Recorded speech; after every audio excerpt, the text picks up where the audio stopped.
Hi hello नमस्कार, मी प्रणिता स्वागत करते एका माझ्या नवीन व्हिडिओमध्ये. तर आपल्या चॅनलचं नाव आहे मामी भाची ब्लॉग. व्हिडिओ शेवटपर्यंत बघा आणि आवडल्यास नक्की लाईक आणि शेअर करायला विसरू नका. चॅनलला सबस्क्राईबसुद्धा करा. तर आता इथे पतंग उडवणं मुलांचं सुरू होतं. जसं आपण संक्रांत म्हटलं ते हळदी कुंकवाची वाट पाहतो, तसंच मुलांना उत्सुकता असते पतंग उडवण्याची. साऱ्या सार्थकचं टेरेसवरती पतंग उडवणं सुरू होतं. त्यानंतर लाडू वगैरे करणं माझं आटोपलं होतं, पण आता मला चिवडा देखील करायचा होता. थोडा वेळ असल्यामुळे म्हटलं चिवडा करून घेते. तर आता इथे 1 किलो पोहे घेतलेले आहे. छान असे वाळवून घेतले होते, जेणेकरून त्यातलं मॉइश्चर आहे ते निघून जाईल. आणि छान असे कडक आपले इथे पोहे झालेले होते. त्यामध्ये हळद आणि तेल टाकून आता छान असे खरपूस थोडे भाजून घेतलेले आहे. कांदा कट करून घेतलेला होता, 2 मोठे कांदे कट केले. त्यानंतर ते सुद्धा छान असे खरपूस इथे तळून घेतले. थोडे शेंगदाणे घेतलेले होते.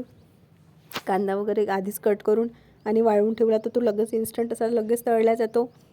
आणि ओला जर असला तर मग तळायला वेळ लागतो. त्यामुळे खूप हळू आणि मंद आचेवर असा तो छान तळून घ्यावा लागतो. आता बघा इथे सगळेच पदार्थ मी तळून घेतलेले आहे. खोबरं, कढीपत्ता आणि फुटाणे वगैरे. थोडं जरी मॉइश्चर राहिलं तर आपला चिवडा असा आंबट होण्याची शक्यता राहते. आणि महत्त्वाचा इन्ग्रेडियंट्स यातला म्हणजे मक्याचे पोहे. मुलांनाही ते खूप आवडतात. चिवड्यातील पोहे वगैरे मुलं उचलून खातात आणि मलाही खूप आवडतात. त्यामुळे ते मी नक्कीच यामध्ये जास्त ॲड करते. त्यात इथे कढीपत्ता घेतलेला होता, तो आता छान क्रश करून घेणार होती, कारण मुलं कढीपत्त्याचे पाने असे वेगळे काढून ठेवतात चिवडा खाताना.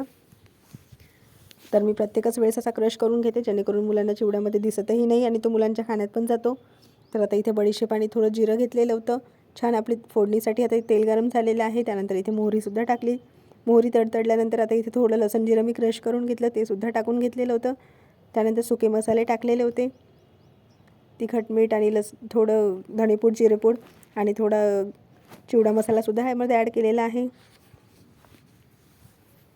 तिखट मीठ परतून झाल्यानंतर आता यामध्ये जे आपण जिन्नस तळून ठेवलेले आहे ते सुद्धा यामध्ये ॲड केले, नाहीतर आपली फोडणी जळून जाते.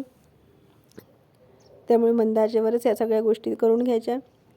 इथे माझी गॅसचा फ्लेम जास्त झालेला होता, त्यामुळे मी पटकन गॅस बंद केलेली आहे आणि नंतर थोड्या वेळात मग लावून घेतली. नाहीतर तिखट जळल्यानंतर टेस्ट चिवड्याला अशी वेगळीच लागते. त्यामुळे आता थोडं हे सगळं मिक्स करून घेणार होती. यावेळेस मी चिवडा सगळं शॉर्टकटमध्ये करण्याचं ठरवलं होतं, कारण मला कंटाळाही खूप आलेला होता. एकाच दिवशी मी लाडू पण केले होते आणि त्याच दिवशी आता मला चिवडाही करायचा होता. बाकीचेही कामं आवरायचे होते, त्यामुळे खूप कंटाळा आलेला होता आणि फक्त 1 दिवसच बाकी होता, त्यामुळे हे करणंही अर्जंट होतं. तर आता बघा जी फोडणी तयार केलेली आहे ती आता मी पोह्यांमध्ये टाकून घेतली. आपण जर त्या मक्याच्या पोह्यावर फोडणी टाकली तर ते सगळे मक्याच्या पोह्याच्या आतमध्येही फोडणी जाते आणि खाताना ते पोहे तिखट लागतात. त्यामुळे ते पोहे थोडे साईडला करून आपण जर ती फोडणी टाकली, त्यानंतर त्याला तिखट मीठ व्यवस्थित लागतं. तर आता बघा इथे सगळा छान असा चिवडा मी मिक्स करून घेतलेला आहे. एकदम कुरकुरीत असा चिवडा तयार झालेला होता. मुलांनाही आवडला होता, घरातील सगळ्यांना आवडला. गरमागरम सगळ्यांनी इथे खाऊन घेतला. तर अशा पद्धतीने माझी संक्रांतीची इथे तयारी झालेली होती. लाडू वगैरे करून झालेले होते. मैत्रिणी, तुमचंही झालं की नाही तयारी संक्रांतीची नक्की सांगा.